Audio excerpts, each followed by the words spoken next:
Réinventer l'éducation. Learning World, en association avec WISE, une initiative de Qatar Foundation. La lutte contre l'exploitation des enfants reste l'un des plus grands défis des pays industrialisés comme de ceux en développement. On estime que 200 millions d'enfants sont mis au travail à travers le monde dans des conditions dangereuses pour la plupart.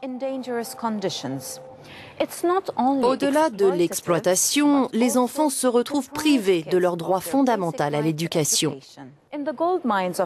Dans les mines d'or de Kéniéba, au Mali, les enfants font partie intégrante de la force de travail.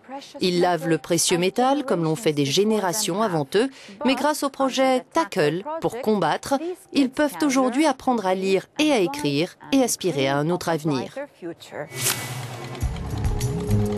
Le village de Tabakoto dans le cercle de Kéniéba, en plein centre du Mali. Là, l'orpaillage est une pratique séculaire. Les enfants sont associés à ces travaux dangereux pour la santé. Leur travail, qui consiste surtout à laver le minerai précieux, fait obstacle à leur éducation. Quand il m'accompagne ici, c'est pour transporter la terre et m'aider ainsi à subvenir aux besoins de la famille. Il était à l'école, mais depuis la maladie de son père, il vient m'aider dans la mine. Je ne sais pas encore s'il va retourner à l'école. Un scénario ordinaire qui a conduit le coordinateur du projet Tackle à faire de la prospection dans les villages miniers. Le projet Tackle, qui veut dire vraiment combattre le travail des enfants par l'éducation, serait intéressé d'intervenir à Tabakoto. Parce que quand même, il y a assez d'enfants sur les sites ici qui ne bénéficient d'aucune protection. L'éducation est un des droits fondamentaux de l'enfant au Mali. Le projet Tackle est mis en œuvre par le Bureau international du travail en collaboration avec une ONG. Il est financé par l'Union européenne à hauteur de plus de 118 000 €. Son motto, l'éducation comme arme pour lutter contre l'exploitation des enfants. Son action se concentre sur 4 villages du cercle de Kéniéba. Les enfants âgés de 5 à 17 ans effectuent pratiquement toutes les activités liées à l'extraction minière. Et il se trouve qu'il y a certains enfants qui manipulent même des produits chimiques du style mercure dans cette activité-là. Les 5-17 ans représentent 34% de la population au Mali. 3 millions d'entre eux travaillent, c'est un 1/5 de la population. Lancé il y a 2 ans à Baroya, le projet Tackle a non seulement changé la vie des enfants du village, mais aussi les mentalités. Avant, je partais travailler dans les mines, mais depuis que j'ai commencé à fréquenter l'école, je n'y vais plus. Mes parents ne me laissent plus travailler dans les champs, je ne fais plus de lourds travaux à la maison.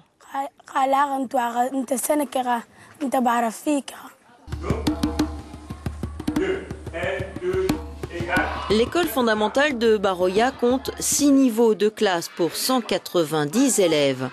Le directeur de l'établissement ne cache pas sa fierté. Il n'y a plus d'enfants qui travaillent dans les mines.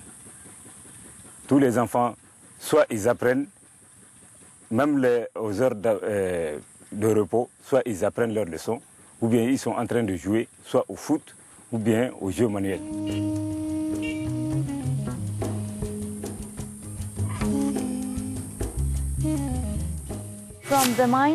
Nous quittons les mines du Mali pour nous rendre dans les rues de Montevideo. Là, des milliers d'enfants subsistent grâce aux ordures mises au rebut par la ville.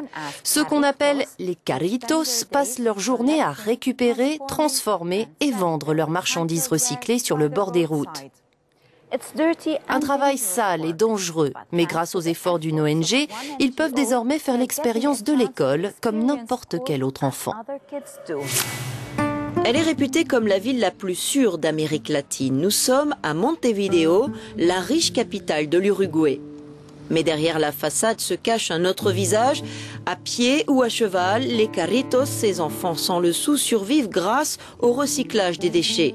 C'est le cas de Nicolas, 12 ans. Il travaille ainsi avec sa famille depuis l'âge de 7 ans. On récupère le carton, le papier et l'étain. C'est une vie difficile parce qu'il faut avoir beaucoup de force et passer toute la journée sous le soleil.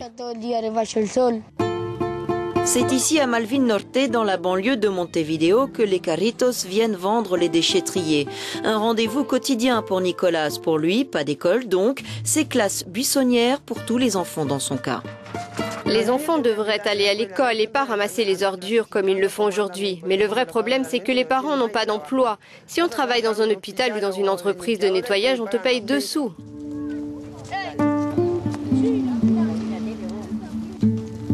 Ce que vit Nicolas, c'est ce qu'a vécu Ana, 17 ans. Aujourd'hui, elle étudie grâce à l'ONG Gurides Unidos, qui a passé un accord avec sa famille.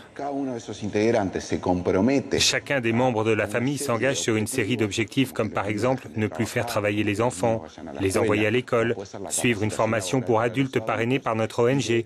On leur offre ainsi, en contrepartie, une aide psychosociale et une bourse d'études.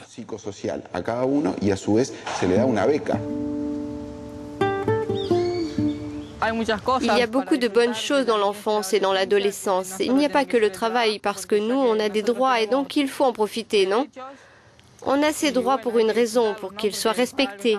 Et le mieux serait de les respecter en étudiant pour devenir quelqu'un un jour.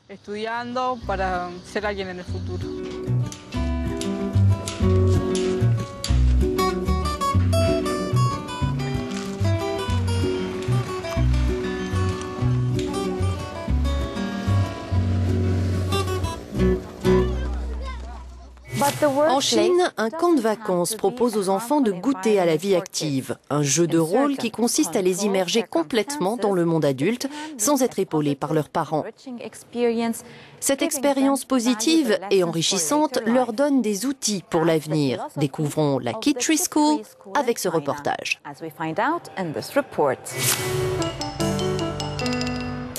S'initier à un métier en s'amusant, c'est l'idée derrière le tout premier camp de travail pour enfants en Chine.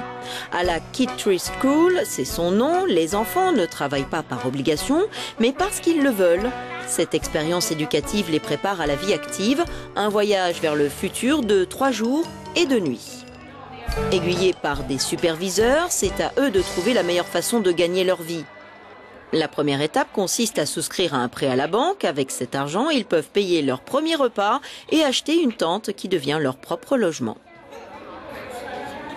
Une fois que les enfants ont fait l'expérience de la vie réelle dans notre camp, leurs parents les trouvent plus adultes et plus conscients des réalités. Les enfants comprennent aussi que gagner de l'argent n'est pas si facile et ça les aide à mûrir. Les enfants passent d'un métier à un autre, une façon de tester leurs goûts et leurs aspirations.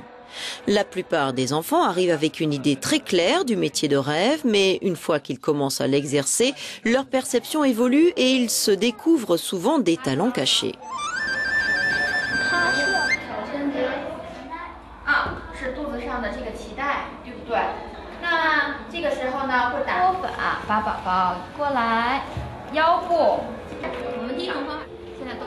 À l'université, quand vous devez choisir votre filière, vous ne savez pas encore si vous êtes fait pour ce métier. C'est pourquoi la Kid Tree School donne aux enfants l'opportunité de tester les carrières avant de faire ce grand choix qui déterminera leur avenir.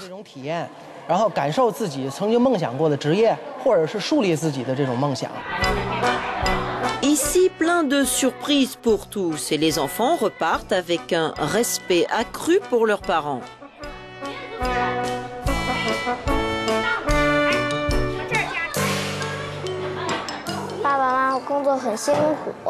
Mes parents travaillent très dur. Maintenant, je me rends compte à quel point il est difficile de gagner de l'argent.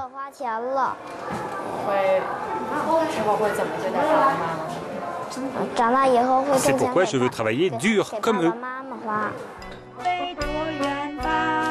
Jouer à travailler, le privilège de tous les enfants du monde, c'est l'idéal poursuivi par les Nations Unies.